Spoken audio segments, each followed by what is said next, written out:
अस्सलाम वालेकुम। ENG 512 के स्टूडेंट्स कैसे हैं आप सब? Welcome to the session. आज हम आपके कोर्स हैंडआउट से एक बहुत ही ज़बरदस्त और सच कहूं तो एक आई ओपनिंग टॉपिक कवर करने वाले हैं। Lesson 21 री-इमेजिनिंग bilingualism.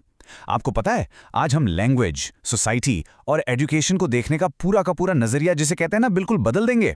अगर आपको लगता था कि बाइलिंगुअलिज्म का मतलब सिर्फ दो ज़बानों की वोकैबुलरी जानना है, तो अपनी सीट बेल्ट बांध लें, क्योंकि आज हम इसकी एक बहुत बड़ी, डायनामिक और फैसिनेटिंग पिक्चर देखने वाले हैं। तो एक बहुत ही बेसिक सवाल से स्टार्ट करते हैं। जरा सोचें, क्या स्कूल में मल्टीपल लैंग्वेजेस बोलना यानी एक से ज्यादा जुबानें इस्तेमाल करना कोई प्रॉब्लम है, या फिर ये आपकी सबसे बड़ी स्ट्रेंथ है? अब एक तवील अरसे तक एकेडमिक और पॉलिटिकल दुनिया इस बात पर लिटरली बटी हुई थी। पुराने एजुकेशन सिस्टम्स क्या करते थे? वो एक बच्चे की नेटिव लैंग्वेज को डोमिनेंट लैंग्वेज सीखने के रास्ते में एक बहुत बड़ी रुकावट समझते थे। लेकिन आज आज हम ये समझेंगे कि मॉडर्न रियलिटी ने इस पुराने नजरिए को किस तरह बिल्कुल उलट कर रख दिया है। ओके, तो सबसे पहले चलते हैं हिस्ट्री की तरफ और देखते हैं बाइलिंगुअल एजुकेशन का ये सफर कैसा रहा। अगर हम कोई 4-5 हज़ार साल पीछे एंशिएंट रोम में जाएं, तो आप हैरान होंगे कि ग्रीक और लैटिन दोनों बोलना एक बहुत बड़ा एलीट प्रिविलेज समझा जाता था। मतलब ये एरिस्टोक्रेटिक एनरिचमेंट और ऊंचे स्टेटस की अलामत थी। लेकिन फिर 19वीं सेंचुरी के इंडस्ट्रियल एरा में हालात बिल्कुल बदल गए। अचानक से नेशन स्टेट्स बन रहे थे और हुकूमतें अपनी आवाम को यूनाइट करने के लिए एब्सोल्यूट स्टैंडर्डाइजेशन चाहती थीं। तो उन्होंने स्टैंडर्डाइज्ड मोनोलिंगुअलिज्म को बहुत सख्ती से इन्फोर्स करना शुरू कर दिया, और बाइलिंगुअलिज्म, जो कभी एक एलीट प्रिविलेज था, वो गिरकर एक सप्रेस्ड ट्रेट बन गया। फिर मिड 20वीं सेंचुरी में, स्पेसिफिकली 1953 में, एक बहुत बड़ा टर्निंग पॉइंट आया। यूनेस्को ने इंटरवीन किया, क्योंकि उन्होंने महसूस किया कि पोस्ट कॉलोनियल एजुकेशन सिस्टम्स तो लाखों स्टूडेंट्स को बुरी तरह फेल कर रहे हैं, और बस यहां से ये एक दबे हुए मसले से निकलकर एक मैसिव ग्लोबल कंसर्न बन गया। राइट? तो उसके बाद आता है एक बहुत बड़ा ग्लोबल पिवट, ट्रांजिशनल एजुकेशन, और उसमें यूनेस्को का किरदार। अब जरा 1953 की यूनेस्को रेजोल्यूशन का ये कोड देखें। It is axiomatic that a child be taught to read in their home language. यहाँ एक्सियोमैटिक का मतलब है सेल्फ एविडेंट या बिल्कुल नागुजीर, जिससे आप इनकार नहीं कर सकते। इस रियलाइजेशन ने रिजिड कॉलोनियल और मॉडर्न एजुकेशन सिस्टम्स को मजबूर कर दिया कि वेट अ मिनट, हमें अपने स्ट्रिक्ट मोनोलिंगुअल रूल्स पर दोबारा सोचना होगा। उन्हें फाइनली ये समझ आ गया कि आप किसी भी बच्चे को इस वक्त तक इफेक्टिवली एजुकेट कर ही नहीं सकते जब तक आप उस जुबान को टोटली इग्नोर कर रहे हों, जिसमें वो बच्चा सोचता है, खेलता है और दुनिया को समझता है। और इसी कोशिश के नतीजे में ट्रांजिशनल बायलिंगुअल एजुकेशन का आगाज हुआ। तो ये क्या है? बेसिकली एक ऐसी प्रैक्टिस है जिसमें बच्चे की हेरिटेज लैंग्वेज को अर्ली ग्रेड्स में इस्तेमाल किया जाता है। लेकिन, और एक बहुत बड़ा लेकिन है, सिर्फ उस वक्त तक जब तक वो मेजॉरिटी या कॉलोनियल लैंग्वेज में फ्लुएंट ना हो जाए। अब जाहिर है, टोटल सप्रेशन से तो ये भी बेहतर था, राइट? लेकिन इसमें एक बहुत बड़ी लिमिटेशन थी। इसका अल्टीमेट गोल कोई बैलेंस बाइलिंगुअल स्टूडेंट पैदा करना बिल्कुल नहीं था, बल्कि डोमिनेंट लैंग्वेज में स्टूडेंट को एसिमुलेट करना था। मदर टंग को तो बस एक टेम्पररी पुल या सीढ़ी के तौर पर इस्तेमाल किया जा रहा था। तो इस सारे दौर का जो सबसे बड़ा मसला था ना, वो ये था कि 20वीं सेंचुरी का माइंडसेट लैंग्वेज डिफरेंस को एक प्रॉब्लम समझता था। एक ऐसा मसला जिसे हर हाल में सॉल्व करना ज़रूरी है। पूरा का पूरा एजुकेशनल सिस्टम बच्चे की नेटिव लैंग्वेज को एक कॉग्निटिव एसेट के बजाय मॉडर्नाइजेशन के रास्ते की सबसे बड़ी रुकावट समझता था। ये एक डेफिसिट मॉडल था। उनका सारा फोकस बस इस बात पर था कि बच्चे को डोमिनेंट लैंग्वेज में क्या नहीं आता, बजाय इसके कि वो उसके पास जो पहले से लिंग्विस्टिक वेल्थ मौजूद है उसको अप्रिशिएट करें। चलें जी, यहां से फिर एक नया दौर शुरू होता है, education as a basic right, जुबान और पावर का कनेक्शन।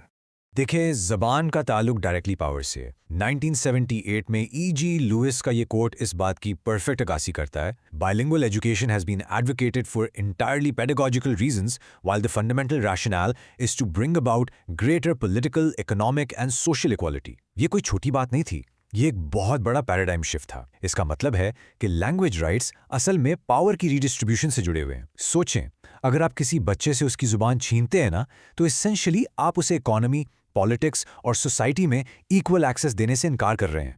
और इसी बात से हम आते हैं अपने 21st सेंचुरी पैराडाइम पर, language skills as a resource. इस नए पैराडाइम को फॉर्मलाइज करने के लिए यूनेस्को ने अपना स्टैंस अपडेट किया और 2003 में कुछ गाइडिंग प्रिंसिपल्स दिए।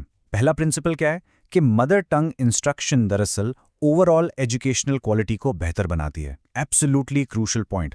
दूसरा ये कि बायलिंगुअल या multilingual education social and gender equality को प्रमोट करती है। और तीसरा, लैंग्वेज जो है वो इंटरकल्चरल अंडरस्टैंडिंग और हमारे फंडामेंटल ह्यूमन राइट्स के लिए एसेंशियल है। ENG 512 के स्टूडेंट्स, ये एकेडमिक वोकैबुलरी आपके लिए बहुत अहम है। बाइलिंगुअलिज्म को अब कोई प्रॉब्लम नहीं बल्कि आलमी सतह पर एक बहुत ही पावरफुल रिसोर्स माना जाता है।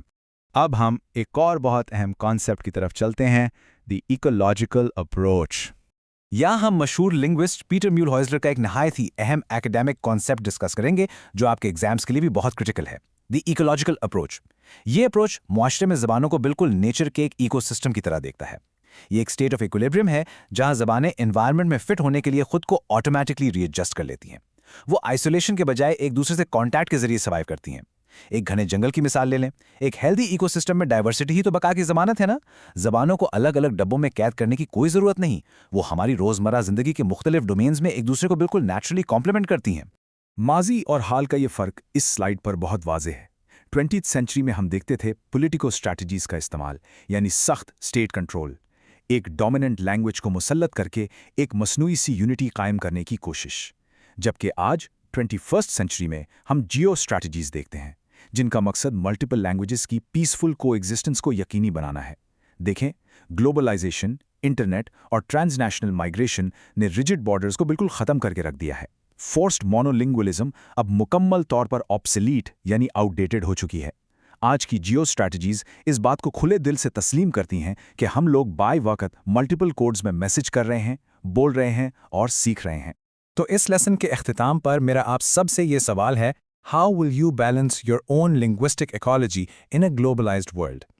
स्टूडेंट्स और हमारे फ्यूचर लीडर्स के तौर पर याद रखें कि आपका मल्टीपल लैंग्वेजेस बोलना कोई रुकावट या कमजोरी नहीं है, बल्कि ये आपका सबसे बड़ा एकेडमिक, प्रोफेशनल और कॉग्निटिव एडवांटेज है। आपको किसी एक ज़बान को दूसरी पर ख्वामखा तरजीह देने की कोई ज़रूरत नहीं। आप एक बहुत ही वाइब्रेंट, इंटरकनेक्टेड लिंग्विस्टिक इकोसिस्टम का हिस्सा हैं। तो अपनी बाइलिंगुअलिज्म को फुली एम्ब्रेस करें और इसे अपने सबसे बड़े रिसोर्स के तौर पर लेवरेज करें। इस सेशन में मेरे साथ सीखने का बहुत शुक्रिया। मुझे उम्मीद है आपको मज़ा आया होगा। मिलते हैं अगले लेसन में।